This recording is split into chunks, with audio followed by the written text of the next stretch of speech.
Well, here we are, everyone. The final anime season of the year, fall 2022.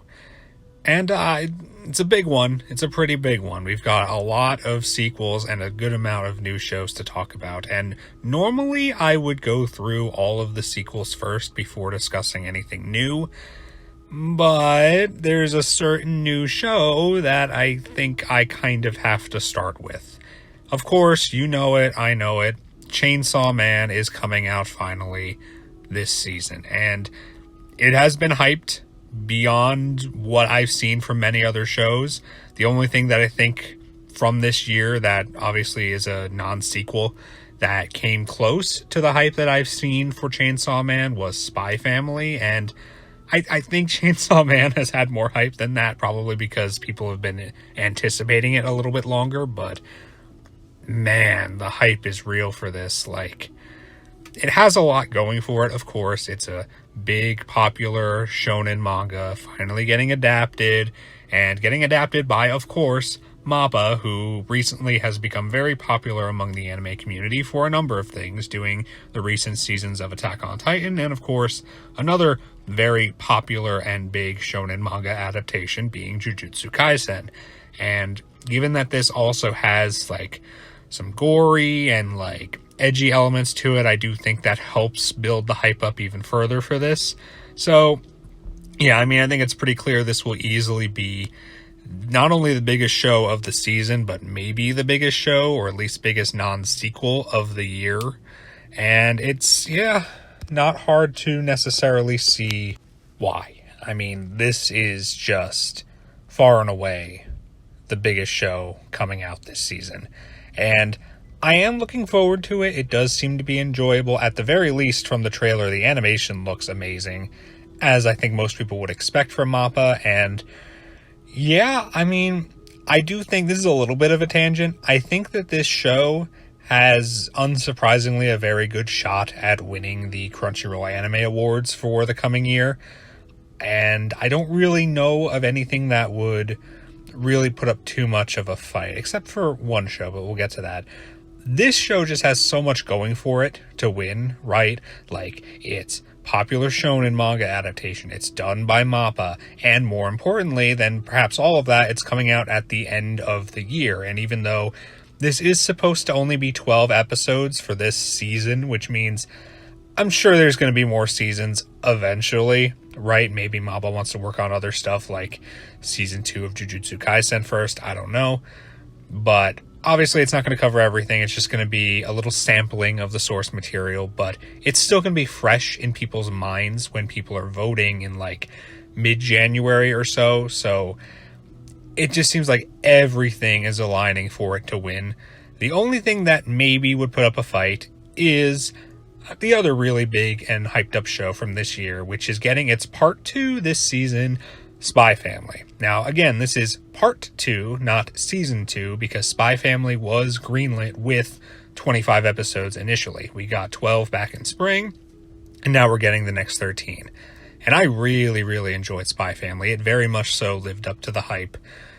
And, I mean, it's well animated. All of the characters are very enjoyable. I think Anya basically took over the anime community for a while just for how adorable she was, but there's so much to like about this show. All three of the main characters, Anya, Lloyd, and Yor, are all really, really enjoyable. Something I really liked from the English dub, which is how I watched the show in spring, is that they were able to get Alex Organ back after, 6 years of not voicing anything to do Lloyd.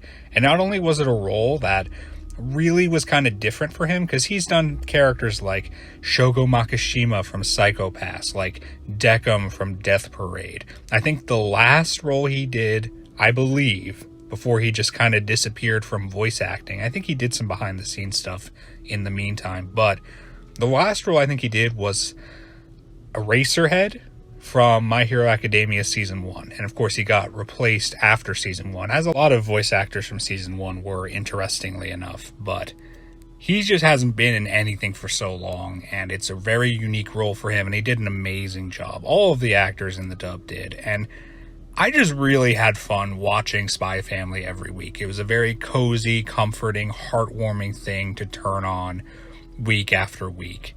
And even though, it could get a little bit extreme, if you want to call it that, with things like, oh, here's a 5-year-old playing dodgeball who looks like he's 30, but like that's part of the fun, right? I could see it maybe turning some people off, but like even at its extreme, even at its silliest, it's still such a heartwarming show, and I'm really, really looking forward to just getting more of that.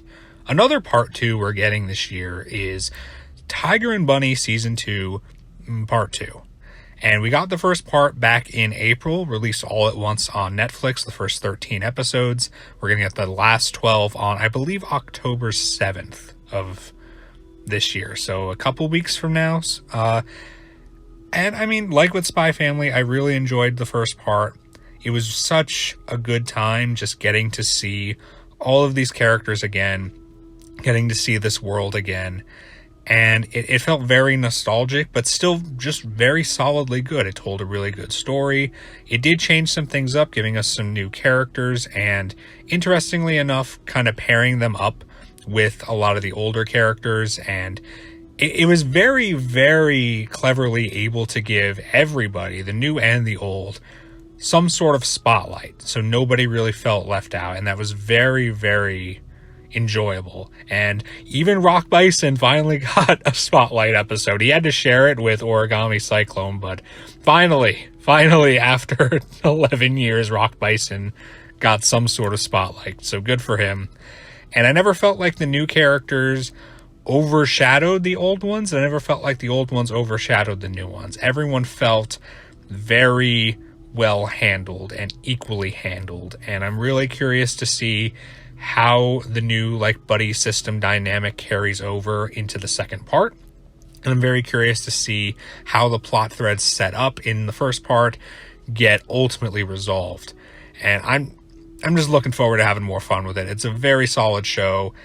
I fully implore anyone listening to this who hasn't seen Tiger and Bunny, give it a shot.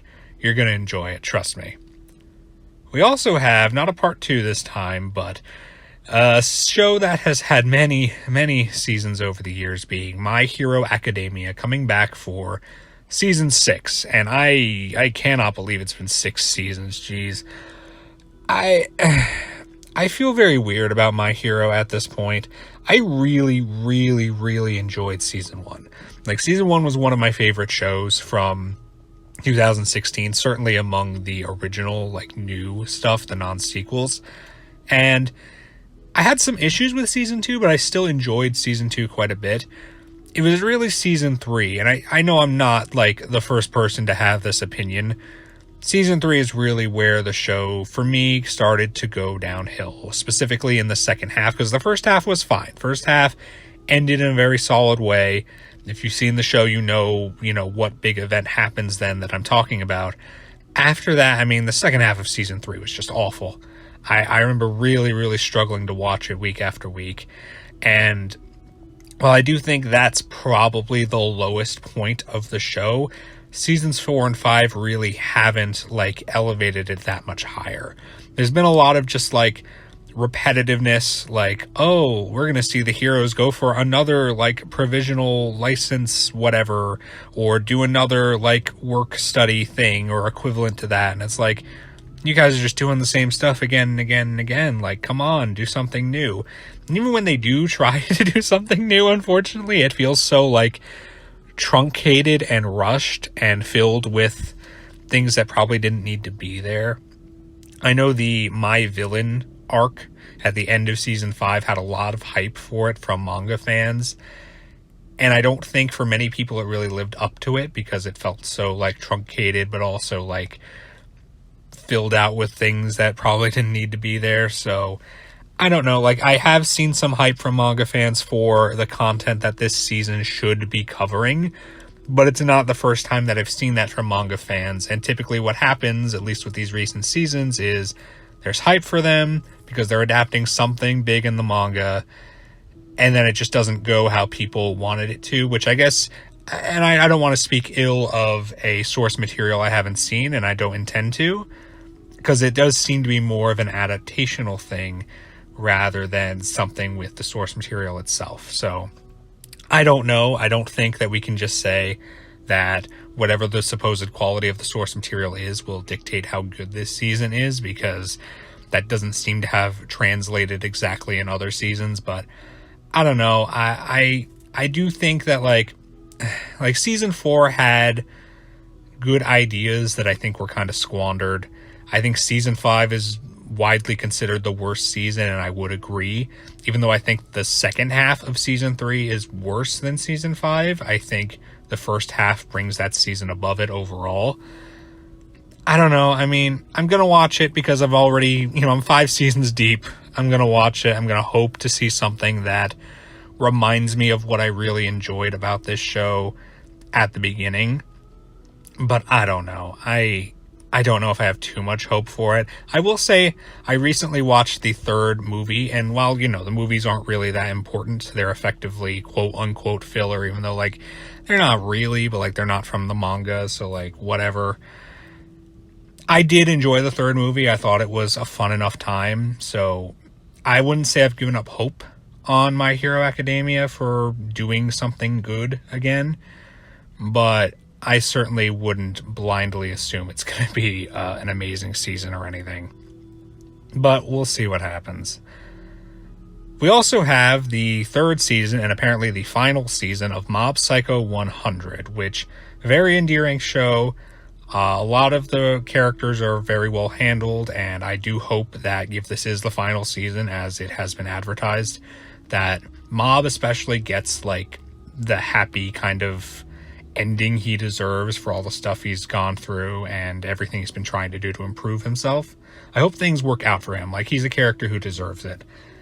There is a little bit of very recent controversy regarding it, specifically the dub, because it looks like it's almost certain that Mob's English voice actor will not be returning because of an issue with Crunchyroll and not wanting to meet with a union. And I don't want to, delve too deep into the controversy, but it's definitely not a good look for Crunchyroll.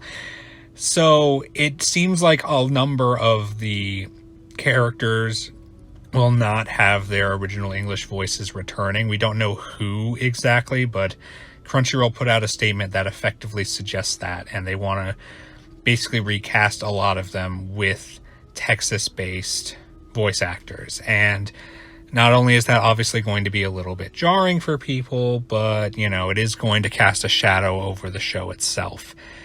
And, yeah, I mean, again, I don't want to get too deep into it, but it is sad to see this happen. Interestingly, the dub is supposed to be airing weekly with the Japanese. There isn't going to be a delay of 2 weeks as there normally is. It'll be interesting to see if they keep that up for the entire run of the season, but you kind of have to wonder, is part of why this is happening because they want to have that gapless release?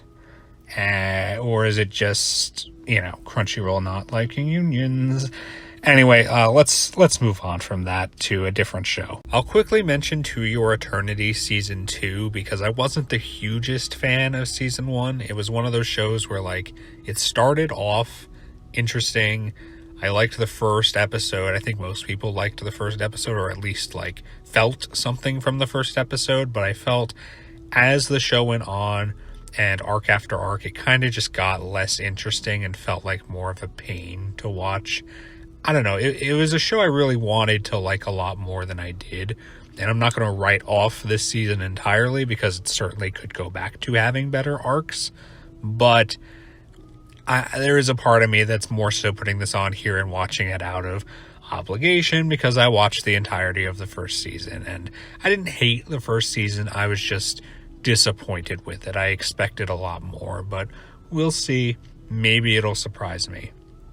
There's also Golden Kamuy Season 4, and man, remember when it was rare for a show to get not just 4 seasons, but even 3 seasons, and now I feel like we've got a lot of shows getting crazy numbers of seasons. Of course, My Hero is getting its 6th season, as we talked about before, and the next show we'll talk about also has gotten quite a few seasons, but Man, 4 seasons of Golden Kamuy, and I'm glad it's getting this many seasons. Golden Kamuy is a pretty enjoyable show, and it's definitely one of those shows that needs to have a conclusion. It needs however many seasons it's going to take to reach an ending, because if it doesn't end up getting to a conclusion at some point, it's going to be hard to really recommend the show. Like, I do think it kind of lives and dies on getting to that end point. Not that there aren't enjoyable things in it regardless, but it's just going to be so unsatisfying if we don't eventually get to the ending. And I don't know if that's going to happen this season. I kind of doubt it, just based on where things were at the end of season 3 in terms of reaching the end goal. I feel like there's still a lot to happen. And I imagine this season is probably only going to be one core like the other 3 seasons, but I really, even if it takes like another season or 2 more seasons, I do want to see this reach its ending and hopefully have a satisfying ending, because there is quite a lot to enjoy from this, just as sort of like a historical piece.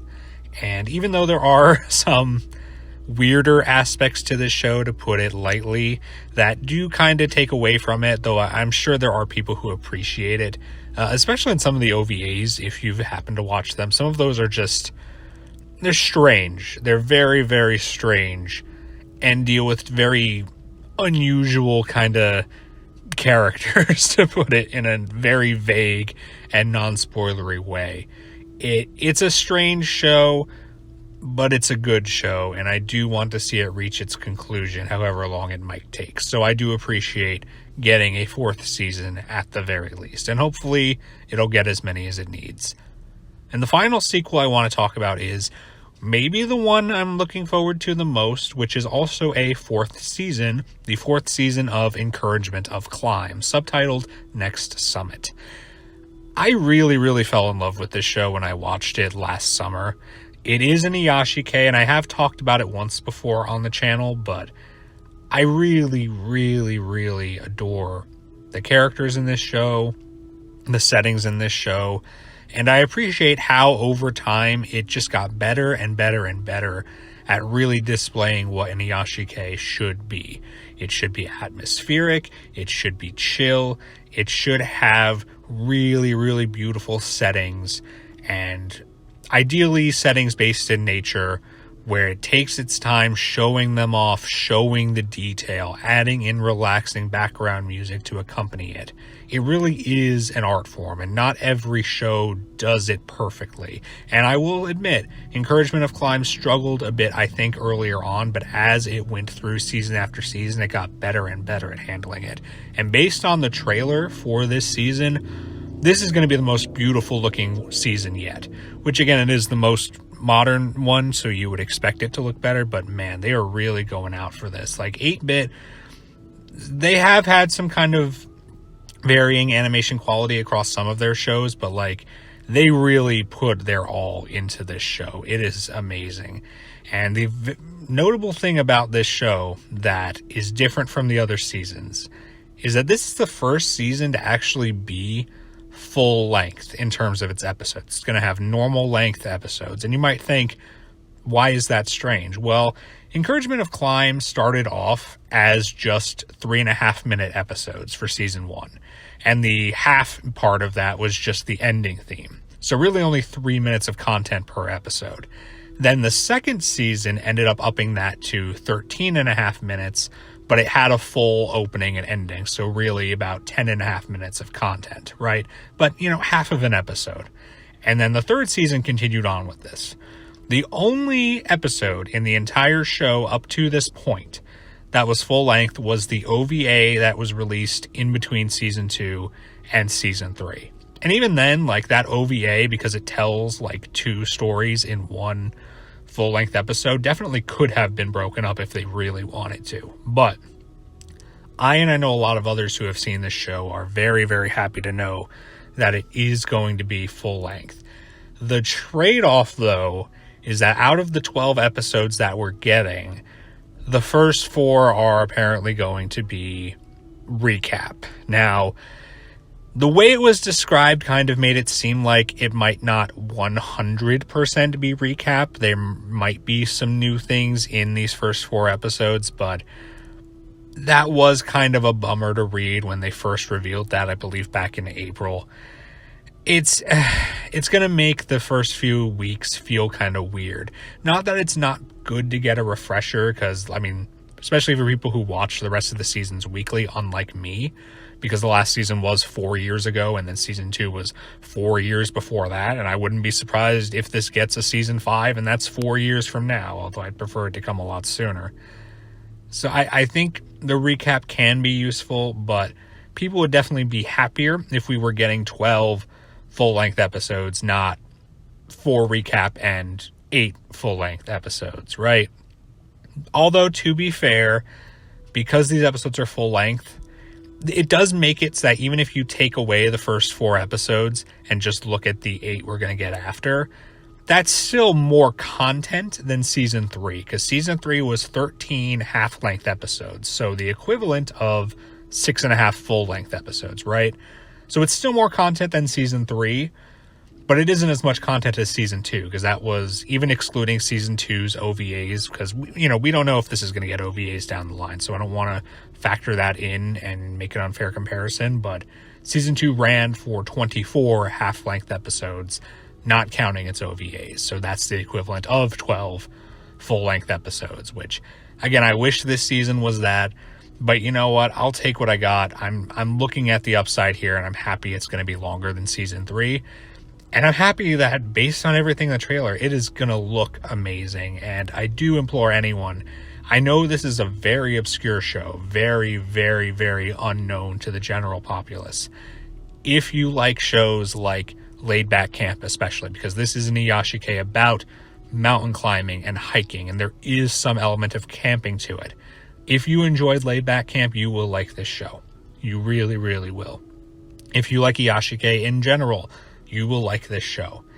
I know that the way it is with like episodes not being full length, especially with season 1 being so short, with only 3.5 minute episodes, and I think the OVA was like 5 minutes for season 1, but still, I know it's kind of a weird thing to jump into. That's why I waited a long time to actually watch this show, despite being aware of it years ago, because I was like, well, how good could it be if the episode lengths are all over the place? But it really, really is worth your time if you enjoy these types of shows. That's why I'm looking forward to it so much, because I really, really loved the show when I finally watched it, and I implore you, please check it out. Even I would implore you to check it out before the season starts in like a week, because it's not going to take you that long, because even though it has 3 seasons, the episodes aren't full length. You can get through it very quickly. So even though it probably would be better to take your time and enjoy each episode and its scenery little by little, you definitely could catch up to it very quickly. So really, really, really looking forward to this. Possibly the thing I'm looking forward to the most this season. I mean, I've been looking forward to it since I finished the show back last July. So really, really happy that this is happening. And hey, I hope this gets as many seasons as it needs to as well. So that's it for the sequels. There are a couple more new shows that I do want to talk about. The first one is in a similar vein to Encouragement of Climb. It's Do It Yourself. Literally a show about a bunch of girls doing do-it-yourself projects like making furniture and stuff like that. This seems like it could be a very cute little chill show. I'm not entirely sure if it's going to be an Iyashikei necessarily. Based on the trailer, it kind of has some nice scenery, but at other times it looks kind of undetailed, and I don't know if it's necessarily going to spend a lot of time focusing on it. It's really the kind of thing we're going to have to wait until the show actually starts to get a good feel for. But even if it's not an Iyashikei, I do think this will have a pretty chill vibe to it. It may not be atmospheric, but I think it will be kind of a nice thing to throw on and watch once a week, just to see some characters doing something chill that they care about, right?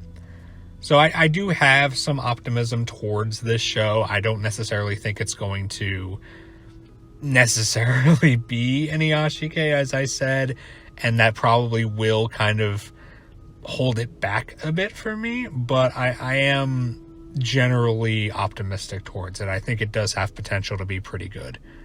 And the last show I want to talk about is Mobile Suit Gundam, The Witch from Mercury.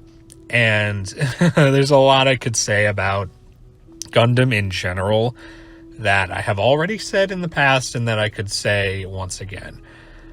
Gundam is one of those franchises that at its best is just fantastic, and some of my favorite anime are part of the Gundam franchise. I love 00. 00 is my favorite.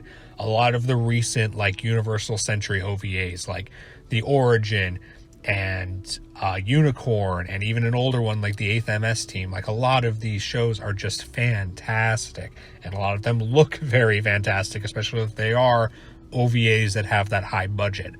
But one of the recurring issues with Gundam, at least by and large, and especially for the TV series, are that they struggle with two common problems: pacing and world building. A lot of the time, and the reasons and the exact ways that these can unfold will vary, but they struggle to have a consistent pacing, usually with the pacing being too slow, but sometimes it can be too fast, or a show can have both of those issues at the same time. And often they don't really put the effort into making sure the world building is properly fleshed out. And yet the show kind of expects you to care about things and care about happenings in this world that you weren't really properly introduced to. I really do fear with any Gundam series that would come out that those issues will rear their ugly head again.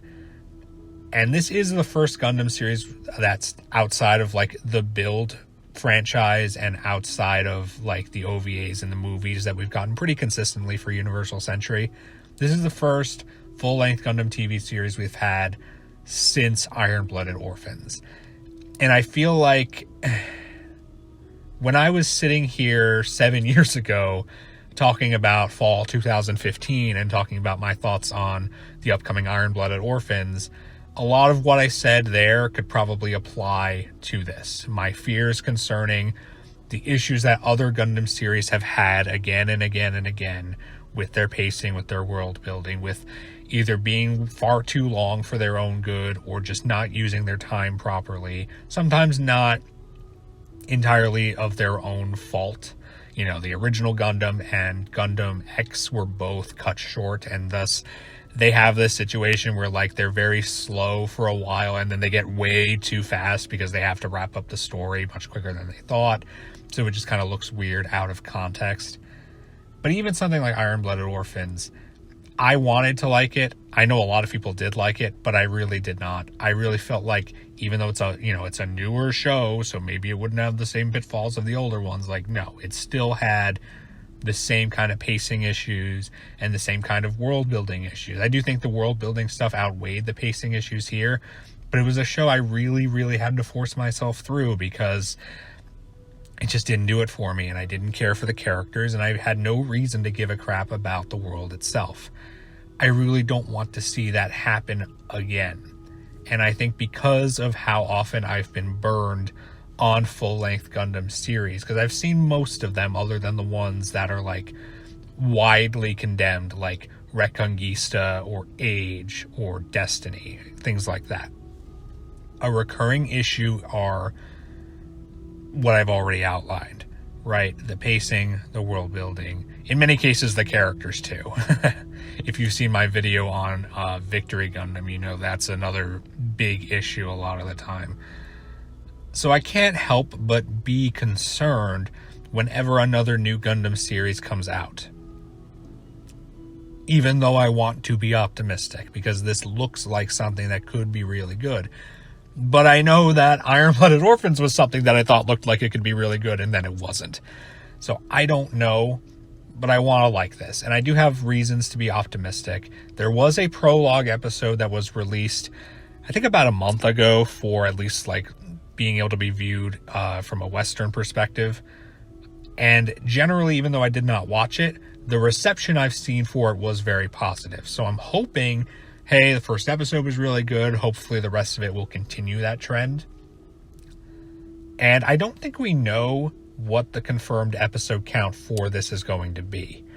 if this has a smaller episode count, right? If it's 25 episodes, which is what I would guess it would be, if it's even shorter, if maybe it's like 13 and then 12 later or whatever. I just hope that if it has a smaller episode count to work with, it doesn't stretch itself too thin and have such like a boring kind of pacing because it's padding itself out to fill an episode count that it really doesn't deserve to have, which was an issue that a lot of older Gundam series had, where they would run for, typically it was 50 episodes or 46, 47, 48, 49, something like that.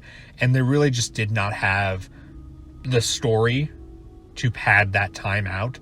So that's why the pacing would be so slow, because they'd have to drag it out and have a lot of one-off episodic stuff that just was not interesting. I don't want this to have that problem. That's why I think the OVAs for Gundam have succeeded so much, because they inherently don't have a long runtime. They are restricted from having all this nonsense that doesn't need to be there. It's inherently very streamlined, and that's why I think they've come out so well generally. So I'm hoping, honestly, that this has a smaller episode count, so it's forced to kind of tell a story in a proper kind of confinement, if that makes sense. But I'm optimistic, but I am concerned, right? I want this to be good, but I've been burned enough on other Gundam series to know to be cautious. But I want to hope for the best, and I want to end on a high note, so I am still looking forward to this, despite my concerns. And with that, that's everything that has caught my eye for the fall 2022 anime season. It does look like it's going to be a very big season and a very notable season, and probably the biggest one this year, so very much so looking forward to digging into these shows as they come out. If there are any shows that I failed to mention, because I'm sure something slipped through the cracks, feel free to mention that in the comments. And if you have any thoughts on the 10 shows that I talked about in this video, leave that in the comments as well. I'm sure there will be people who agree or disagree with some of my thoughts on some of these shows, especially some of the sequels, but that's perfectly fine. Leave it all in the comments. I'm interested to hear your thoughts on these shows. And with that, I'm done. That's it for me. Take care, and I'll see you all next time.